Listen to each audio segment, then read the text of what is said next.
오늘도 시원통쾌 감동눈물 레전드 채널을 방문해주셔서 대단히 감사합니다. 사연에 들어가기 앞서 나레이션 속도가 느리다고 생각되시는 분은 오른쪽 상단 점 3개 버튼을 눌러 속도를 조절해주세요. 그럼 사연 바로 시작하겠습니다. 안녕하세요. 정말 저에게 믿을 수 없는 일이 생겨서 이렇게 사연을 보내게 되었습니다. 저는 홀어머니 밑에서 장녀로 자란 여자입니다. 저에게는 여동생 2명과 남동생 1명이 있었어요. 아버지는 제가 초등학교 1학년 때 막내가 갓난아이일 때 돌아가셨습니다. 아빤 보따리 장사꾼이셨어요. 그날따라 장사가 안 되어 늦게까지 보따리를 펼치고 장사를 하고 있었는데 술 취한 놈이 아버지에게 시비를 걸었고 그놈의 주먹을 맞은 아버지는 뒤에 있는 전봇대에 머리를 크게 부딪혀 3달간의 혼수 상태 끝에 돌아가셨습니다. 원래부터 집안 사정이 좋지 않았던 저희였지만 아버지께서 돌아가시고 나서부턴 정말 급격하게 기울었어요. 가해자 놈은 술 마시고 기억 안 난다고 사과나 보상 하나 없었고요. 병원비도 전부 엄마께서 빚을 내서 충당하셨습니다. 말도 안 되고 억울하고 분통이 터져서 할머니는 쓰러지셨고 엄마는 화병이 나서 얼굴이 다 뒤집혔어요. 아빤 제 인생이 전부일 정도였습니다. 힘들게 사셨지만 항상 일 끝나면 붕어빵이나 계란빵을 사와서 가족들과 나눠 먹는 그런 자상한 분이셨어요. 아버지의 부재는 저희 가족에게 큰 충격이었고요. 갓난아이를 돌보고 있는 엄마는 하루아침에 가장이 되어 일터로 쫓겨나게 되었습니다. 그 이후로 엄마는 거의 20년을 넘게 일만 하고 사셨어요. 온몸 안 아픈 곳이 없으셨고요. 정말 손 마디마디가 펴지지 않을 정도로 일을 하셨습니다. 달려있는 자식이 4명이니 말이지요. 전 동생들이 엄마 역할을 도맡아 했고 거의 학업은 포기하다시피 살았지요.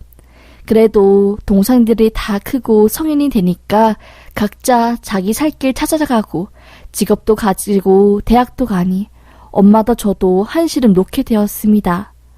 동생들이 성인이 될 때까지 저희 가족이 겪은 수모는 말도 못하죠. 지하방에서 살 때 한여름에 홍수로 인해 물바다가 터져서 옷장이고 밥솥이고 뭐고 싹 다 버리게 되어 눈물바다가 된 적도 있었고 강도가 저희 집에 들어왔다가 훔칠 게 없어서 욕만 냅다 하고 간 적도 있었습니다.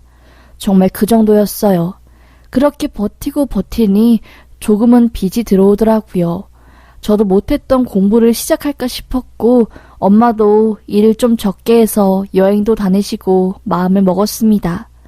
그런데 참 사람 인생이 왜 그런 건지 그렇게 마음을 놓을 때쯤 엄마에게 조금씩 이상 증세가 보이셨어요.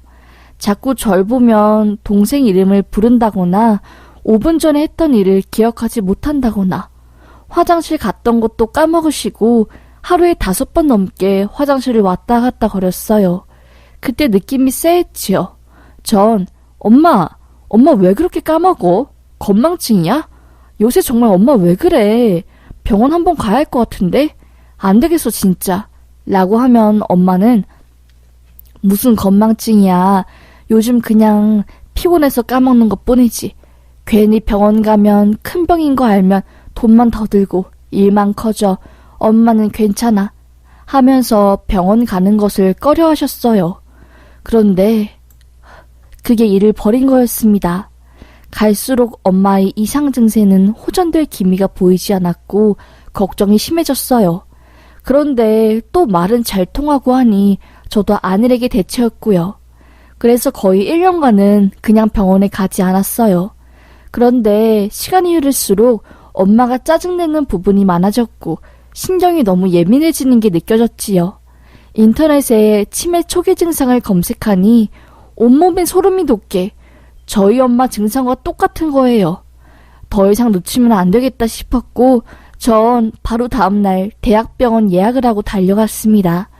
그리고 청천벽력 같은 결과를 손에 쥐게 되었네요. 엄마는 치매가 이미 진행 중이셨습니다. 머리에서 뭔가 툭 끊기는 느낌이었어요. 짐작은 했지만 의사에게 직접적으로 말로 이야기를 들으니 너무 속이 상했지요.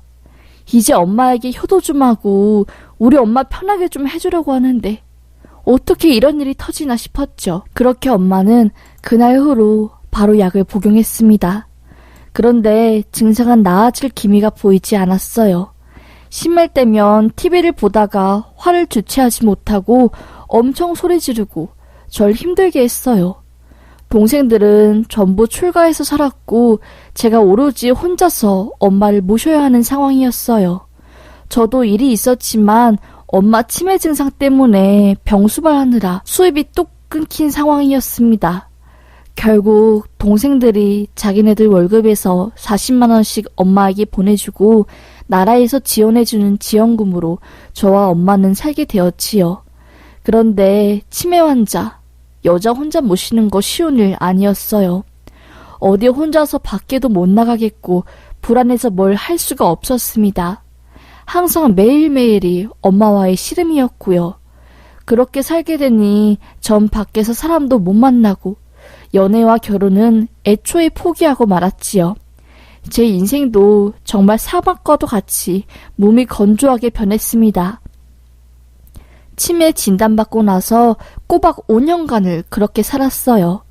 그 사이에 엄마는 증상이 심해져 본인이 이름도 잘 기억하지 못하고 거울로 본인 얼굴을 보면 무서워서 소리 지르고 엉엉 울 정도였어요.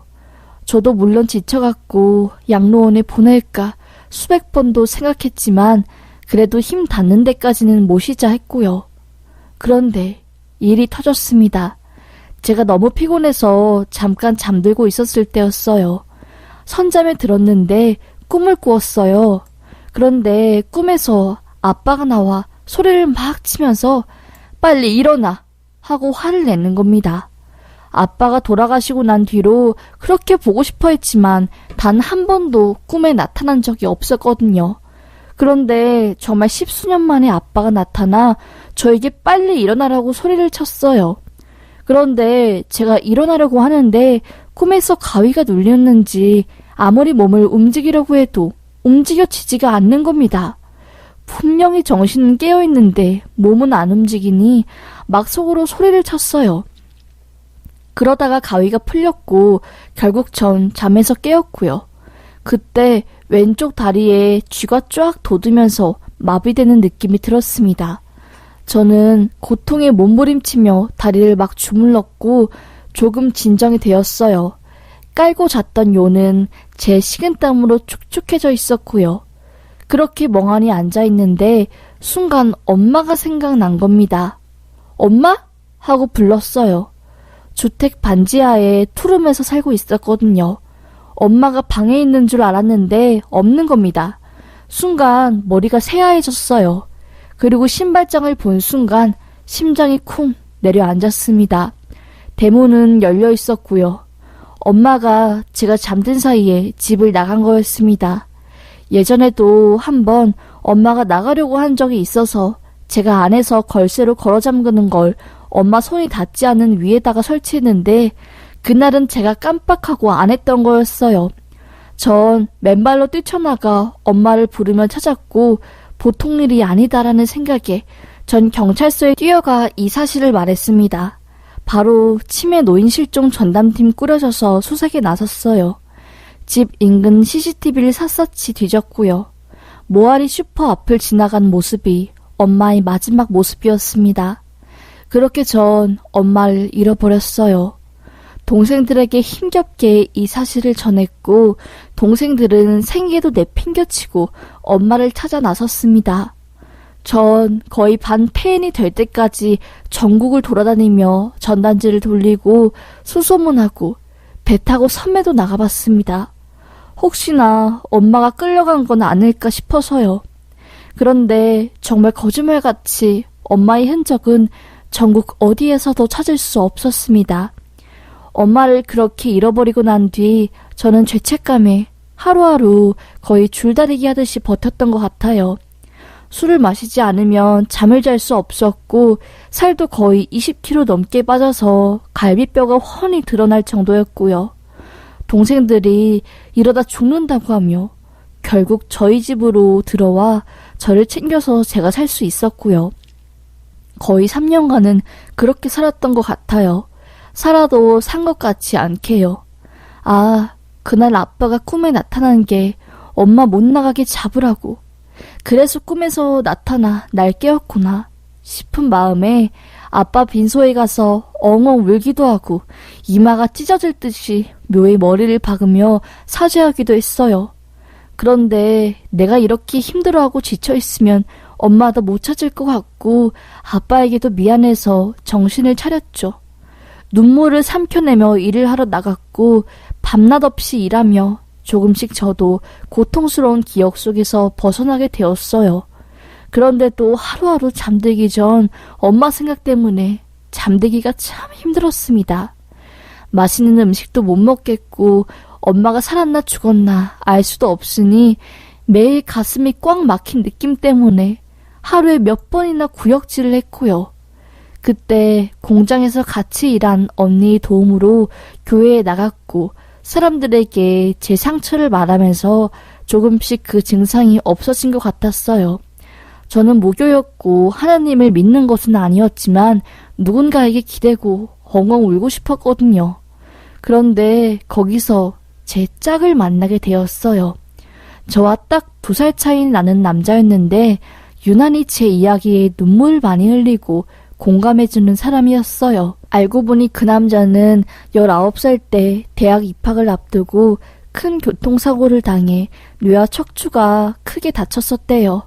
그래서 거의 1년간 병원 신세를 지고 입학을 포기하다가 태어났지만 남는 것은 걸을 수 없는 자신이 2 다리뿐이었답니다. 그런데 미친 듯이 재활훈련하고 근육을 키워서 걸을 수 있게 되었다고 해요. 근데 그 해에 어머니가 친구를 만나러 가셨다가 실종되셨는데 일주일 뒤 한강에서 사체로 발견되셨답니다. 범인이 잡혔는데 조선족이었고 홧김에 그런 일을 저지르고 사체를 강가에 던졌다는 말뿐이었다네요. 그래서 거의 10년 동안 미친 사람처럼 살다가 정신을 차리고 다시 사회생활을 시작하셨답니다. 그래서 저희 이야기에 더욱더 공감을 해주고 너무나 마음 아파했고요.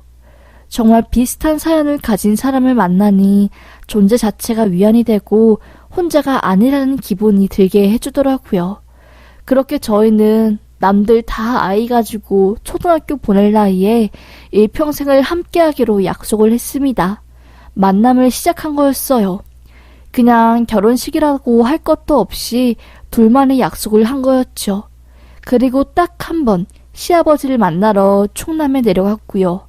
아버님은 어머님이 그렇게 되고 나신 이후로 한참을 방황하다가 전 재산을 털어서 교회를 지으셨다고 해요. 원래 목사셨는데 그냥 이제는 의미 있는 삶을 살고 싶다고 하며 거의 비영리단체, 경제적 이익을 포기하고 교회를 지으셨고 거기서 독거노인 분들이나 노숙자 분들에게 공간 제공을 하고 점심 제공, 봉사하면서 산다고 하셨어요. 정말 대단하다 싶었지요. 그렇게 인사드리고 다시 올라와서 남편과 저는 보금자리를 마련하고 서로서로 버팀목이 되며주며 살았어요. 그런데 어느 날 아버님께서 전화가 오시는 겁니다. 굉장히 다급한 목소리로 메시지로 보낸 사진을 한번 보라고 빨리 보고 답 좀 해달라고 하는 겁니다. 전 뭐지 싶었어요. 그렇게 아버님이 보내주신 사진을 누른 순간 기절할 뻔했습니다. 7년 전 실종된 엄마와 너무나 똑 닮은 사람이 찍혀있는 거였어요. 전 누구냐고, 어디서 찍은 거냐고 아버님께 여쭈었죠. 그러자 아버님은 말씀하시더라고요.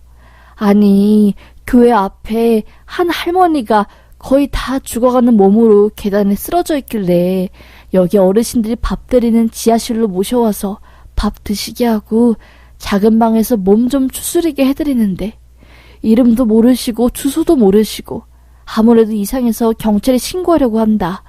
그런데 저번에 너가 나한테 보여준 너고 친정 어머니 그 사진에 있는 얼굴이랑 너무나 똑같아서 그래서 혹시나 하고 사진을 찍어 보냈다는 겁니다. 솔직히 전 정말 깜짝 놀랐어요. 엄마랑 너무 비슷해서요. 그런데 엄마가 7년 전 실종될 당시 몸무게는 90kg에 육박했고 굉장히 건장하셨는데 아버님이 보내주신 사진 속 그 여성분은 이빨도 다 빠지고 그나마 남아있는 일은 시커멓게 썩어있고 거의 미라 비슷한 몰골로 가죽이 뼈에 붙어있고 100세가 훌쩍 넘은 노인의 얼굴 같았습니다. 고작 7년의 세월이었지만 사람이 이렇게 변하나 싶어서 조금 긴가민가 했어요. 그런데 느낌이란 게 있잖아요. 왠지 엄마일 것 같다는 확신이 들었습니다. 사진 한 장 가지고는 안 되겠다고 내가 내려가겠다고 하고 아버님에게 말씀드렸고 달려갔지요. 충남으로요. 아버님은 그 사이에 그분을 경찰에 연계했고 전 신고 접수된 경찰로 가게 되었습니다.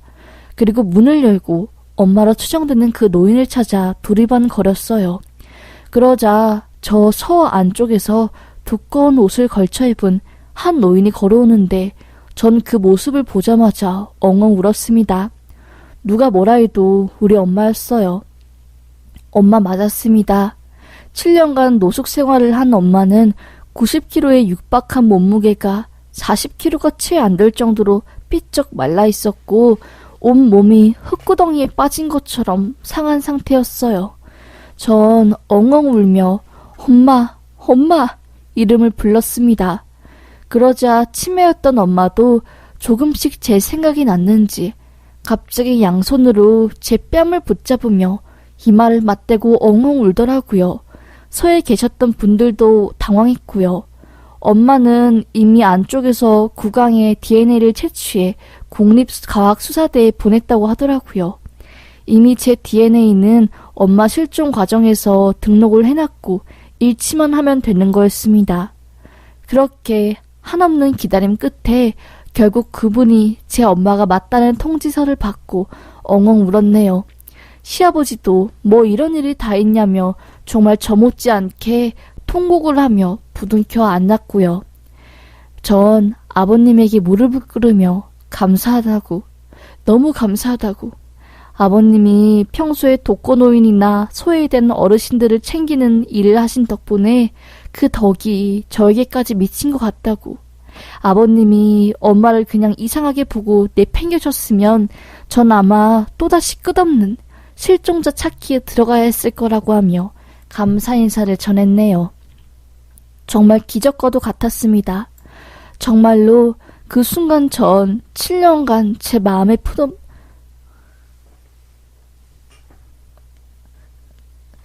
마음에 품었던 돌이 쪼개지는 기분이 들었고 그제서야 큰 숨을 쉴 수 있었어요. 너무너무 기뻐서 막 소리도 치고 실성한 사람처럼 울다가 웃다가 빙글빙글 돌기도 했네요. 그렇게 제가 엄마를 찾았어요. 다시는 엄마를 잃어버리지 않기 위해 신상이 적힌 목걸이 팔찌 전부 만들었고요.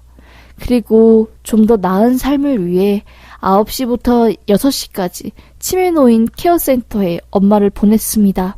그곳에서 엄마 또래의 사람들과 함께 웃음치료, 심리치료, 그리고 다양한 신체 활동을 하면서 답답함을 안 느끼게 해드렸네요. 계속 집에 있어서 답답해서 집을 나간 거라고, 그래서 엄마가 실종됐다고 생각해서 평생 한이 되었거든요. 하여튼 전 이제 죽어도 여한이 없습니다. 이제 전 정말 착한 일만 하고 살려고 합니다. 죽지 않고 살길 잘했네요. 이젠 아무리 힘들어도 버티고 살려고요. 감사합니다. 정말 감사합니다.